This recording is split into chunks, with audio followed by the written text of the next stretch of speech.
सोचो, अगर तुम्हारा पहला बर्थडे मनाने में 248 साल लग जाएं और अगर तुम वहां खड़े हो जाओ तो तुम्हारी सांस भी जम जाए। ये कोई साइंस फिक्शन नहीं है, ये सच है और ये जगह है प्लूटो।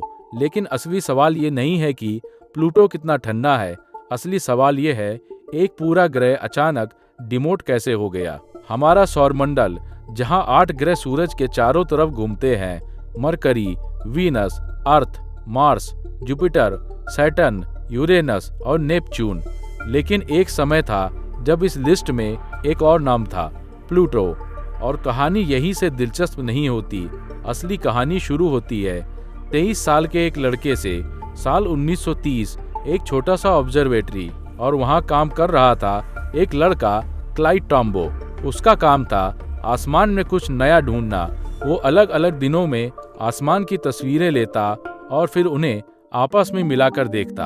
अगर कोई रोशनी अपनी जगह बदलती दिखे, मतलब वो तारा नहीं कुछ और है। और फिर 18 फरवरी साल 1930 उसने वो देख लिया जो किसी ने पहले कभी नहीं देखा था। एक छोटा सा चलता हुआ बिंदु जो नेपच्यून से भी आगे था। और यहीं से इंसान ने पहली बार सौरमंडल की सीमा को छुआ। अब नाम रखने की बारी आई। और नाम किसने रखा? कोई वैज्ञानिक नहीं, एक 11 साल की लड़की, वेनेशिया बर्नी। उसने कहा, प्लूटो अंधेरे की दुनिया का देवता। और ये नाम एकदम सही था। लेकिन 76 साल बाद सब बदल गया। साल 2006 में इंटरनेशनल एस्ट्रोनॉमिकल यूनियन ने कहा, प्लूटो अब ग्रह नहीं है। ग्रह बनने के 3 नियम होते हैं। पहला, सूरज के चारों तरफ घूमना। दूसरा, गोल होना। तीसरा, अपने रास्ते को साफ करना। प्लूटो पहले 2 पास करता है, लेकिन तीसरे में फेल हो जाता है क्योंकि वो काइपर बेल्ट में घूमता है जहां उसके जैसे हजारों पिंड मौजूद हैं।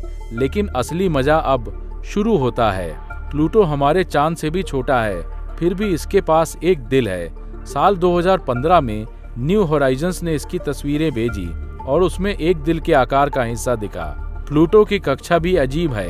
कभी कभी ये नेपच्यून से भी ज्यादा पास आ जाता है सूरज के। इसका सबसे बड़ा चांद, कैरन, इतना बड़ा है कि दोनों एक सिस्टम जैसे लगते हैं।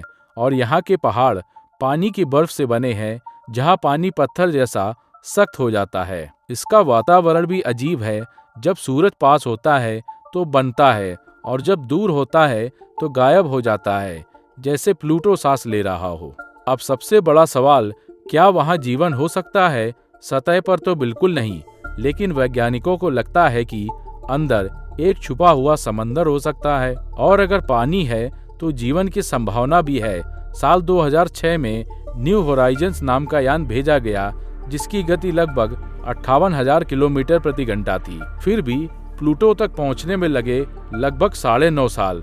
साल 2015 में जब ये वहां पहुंचा तो पहली बार इंसान ने इस दुनिया को करीब से देखा और नतीजा किसी फिल्म से कम नहीं था। प्लूटो हमें ये सिखाता है कि विज्ञान कभी स्थिर नहीं होता। आज जो सच है वो कल बदल सकता है।